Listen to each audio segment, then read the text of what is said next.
running a little late. Stephen Cordeño, Cal Artist Sports. We're here with the legend, Bernard Hopkins. Always got time man, for you. Clearly in shape, man. You want to announce your return to the ring, like the way Mike Tyson did? First of all, good to see you. Good to see We're you, not sir. making I'm trying to just maintain my suits, maintain the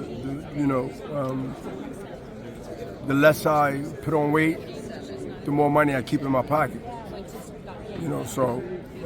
But fitness is my life. I'm not doing anything unusual because you've been knowing me over 10 years in this business or more. And it goes to show you as time continue to go that I'm going to continue to be who I said I was when I was boxing and who I am now as a retired fighter. That I'm going to be I guess you can say, the way to go to take care of yourself and look good. So I feel good. I feel even better because this weekend of fights coming up at the Barclays, where I broke in a title defense with Travis Cloud. The first major title fight was here at the Barclays Center. And look at the history and look at the two pictures. If you can get near the dugout coming in or dressing rooms, you will see two of my photos framed there for life, long as this building is staying. That's what I was told. And they're still there, too. So my DNA of history is absolutely being seen from every basketball player, NBA or hockey player or any other sport that comes through the Barclays Center. They will see my two photos, framed pictures in that hallway coming out the dressing room. That to me is history. That to me is saying, hey, in the future, which is now, other fighters, other championship fights, other events will actually see the footprint of the people that was here from day one when this building was built, fighting at a high world championship level. And then that to me is proud to see West Coast, particularly fights and fighters and matches being done here on the East Coast.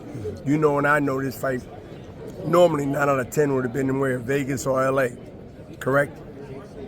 Come on, man. We are thirsty for events like this. It's been a while. Whether you say Atlantic City, whether you say New York, whether you say Madison Square Garden, and they really the two big spots. If you're not talking about,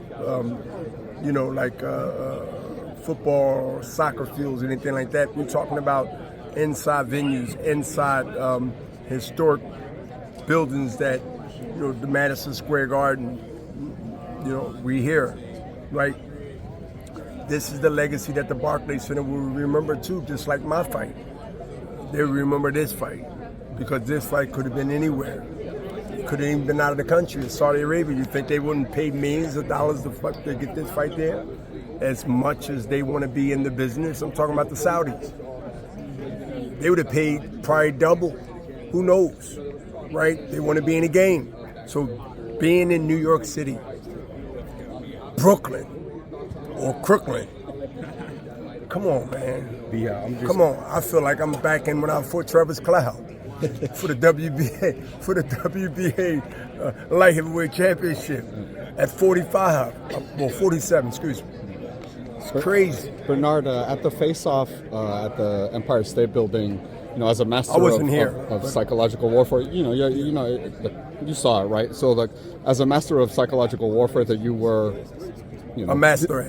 Devin did slap Ryan, but Ryan also got him to the point to react that way, right? And we haven't seen Devin react that way in really any match that I witnessed him being more of a calm, more of a person that take it on the chin when things are said and things are mentioned. But this particular time, Ryan got a reaction out of him. And to me, that's saying that, somebody that knows something about getting in the head of your opponent. I mean, I think hands down, people understand that if anybody want to speak on how effective that can be, it's Bernard Hopkins. B-Hop, I have a question about your Philadelphia brother, Jerron Boots Ennis, who just I don't want to talk about Boots Ennis. I'm going to talk about what's happening now. That's his business. That's his problem. It becomes our business, Golden Boy, when he run into one of our guys.